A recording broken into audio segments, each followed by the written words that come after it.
The United States, China, and the European Union are three of the most influential economic powers in the world. However, their relationship has been anything but friendly in recent years.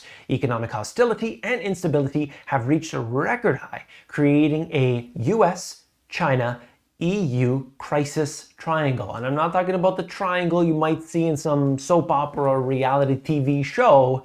This is something that will actually affect your lives. At the root of the issue are a number of complex factors. The US and China have been engaging in trade war, imposing tariffs on each other's goods, and disrupting the global economy. The US has also been urging Europe to take a tougher stance on China, particularly regarding the issues such as trade, technology, and human rights. Meanwhile, China has been expanding its global economic influence through the Belt and Road Initiative, as well as others. They are raising concerns among Western countries about its growing power. Today, right now, we can see what's been happening. I covered that in a recent video, and if you haven't already, you got to subscribe, because I show you what's happening with China, and that has direct impact on the West. So let's keep an eye on it. Let's pay attention. The situation has become increasingly tense, with each side blaming each other for the issues. Tensions have risen over things such as national security, human rights, and technology. Experts warn that the situation could lead to a new Cold War with economic and political implications for the world. That's where we're going to stop for a moment while I show you the first article for today. And I'm going to expand on this and highlight so much that is happening right here and now, beginning with the US and China plunge further into a spiral of hostility after tiptoeing towards rapprochement. Any fence mending now has been postponed. So we had seen this before. The tensions got real hot. They kind of eased off for a little bit there, but it is anything but right now. A lot of people are really concerned about it on the inside because of so many things, including Taiwan, which we will discuss today. One of the major challenges facing the US and China and the EU is finding a way to balance economic and strategic interests. Each side has its own priorities and objectives, which can sometimes conflict with those of the others. For example, the US is concerned about China's growing economic power and its potential implications for global security, while China sees the US as trying to contain its rise and limit its technological influence. And that's part of what we'll see with semiconductors. And I want to get into that today. But first, let's talk about the crazy debt situation that's happening in China. If you stick with me, I'm going to show you what's happening with the geopolitical problems of China and the West, and how this is really going to unravel in 2023 and beyond. So let me show you China planning to revamp finance and tech oversight. In my opinion, this is actually a backwards step for the stock market in China.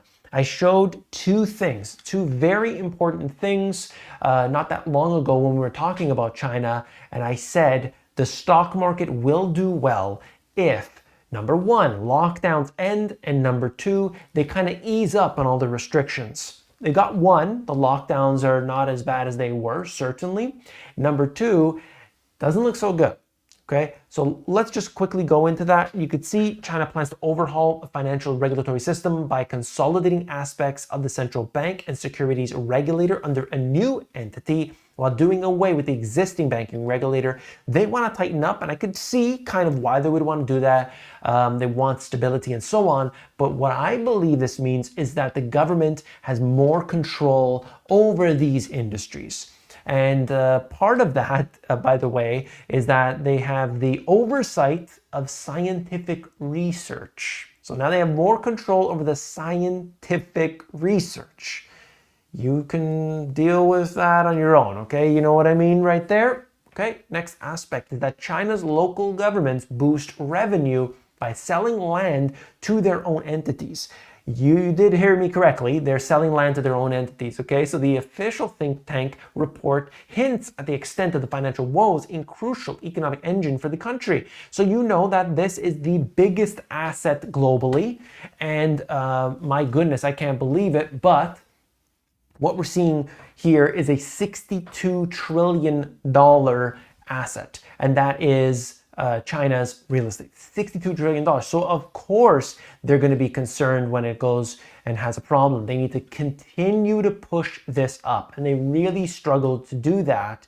And so they got into a little bit of, problem, let's just say that. Cash-strapped local governments in China artificially boosted their revenues last year by selling swaths of land to their own investment vehicles, according to an official think tank. This is huge. This is big news. I want to unwrap this in future videos. This is what I have for you today. We don't really know enough. We don't know enough about what happens in China, and that's all because of the way that they have control. Like you're going to see the scientific research. They have more control now. Financial regulation, they have more control now. So that means less information available to the public. So we won't know exactly, but any information that comes up, I'll keep you updated, that's for sure. Look at the amount of debt that China has today. It's shy of 300%. You're talking about 280% or so. That is extreme to on any measure. 300%, it is near that record high. And how are they going to get out of that? They have no intention on doing that, but they're just going to grow at the fastest pace that they possibly can. China's cities struggle under trillions of dollars of debt. Financial obligations built up during 2020 weigh on growth as China's legislature meets to address economic needs. How are they ever going to get out of this position? I really don't know. You could see, though, it's not a China problem. The whole world is in the same problem. And that's kind of where the issue lies. It's that if it was just the US, let's say, well, okay, that can kind of balance out. There are ways to do that. But when every country is in the same circumstance, then you have an issue. And I do believe that we are building. And what happens when you blow a bubble or blow a balloon? As you build it, as you blow it up, it gets thinner, it gets more fragile. And just one little pop, and the whole thing makes a mess all over your face. So this is what's happening today, and I believe that we're heading into the next part of this video. You see, build up the debt, build up the tensions. We got problems. I got problems with you, China. I got problems with you, EU. This is happening. Really, in many cases, they're just pointing the finger. Oh, we have problems in our own countries. And they say, oh, it's their fault. It's their fault. But really, sometimes it's actually not. It's our own governments that create the problems within, and they are always trying to start a war. It's like a bully sometimes. But no country is innocent in that. They all do the same thing. We've never, though, except since the financial crisis, essentially, we've never seen everything be in sync as the way it is today. That's part of the issue. Every country is doing the exact same thing at the same time. It builds up and it causes a big problem. So here we are looking at the next aspect. I want to show you this.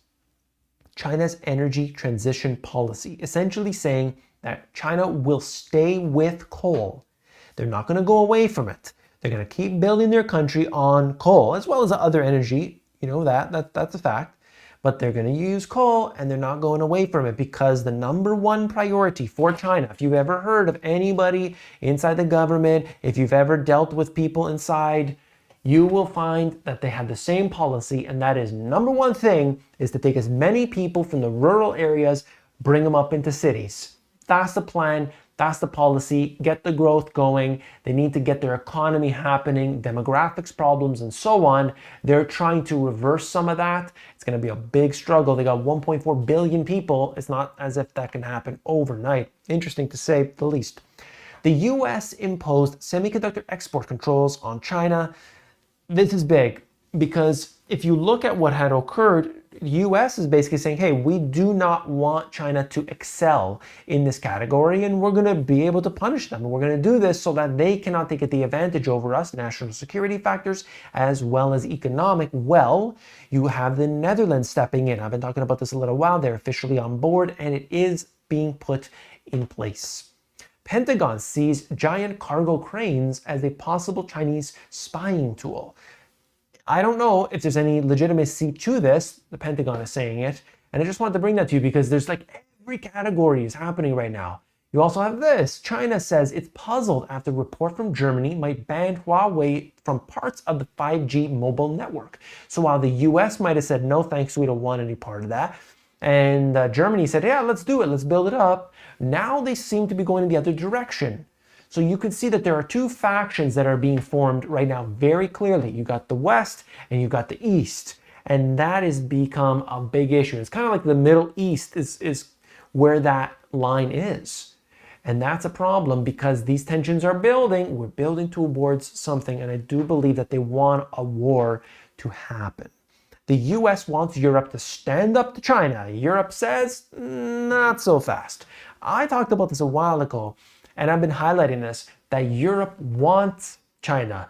China wants Europe. They want to be able to ship their products to China. They want to do business together with China. They want to send products back and forth, and they want the financial investment from Chinese people. And so they're not really too keen on saying no. They're not necessarily best buddies, but they love the money. And so this is what happens. This is creating a rift in between these countries, in between these factions. We have this as well. Remote corner of Taiwan confronts wartime scenario, life with no internet. And essentially this is just a place, little island that's very close to China, but under the control of Taiwan. And what they're saying here is that they're just living day to day under the threat of war. So this is a big problem for a lot of people, and this happens to be like the one place that's so extreme with these circumstances.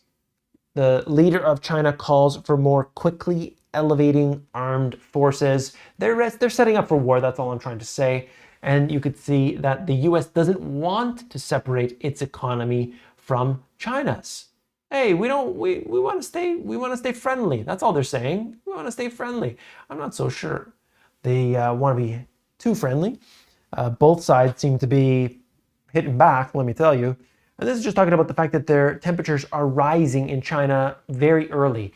And what that means essentially is that, if you remember last year, temperatures, just like in the United States, China dealing with the same thing, is that all of these places are running dry. That makes it more difficult to, if they're utilizing that for transport or any other means, if their water reservoirs are running dry, they got less for the people, less for farming, less for everything.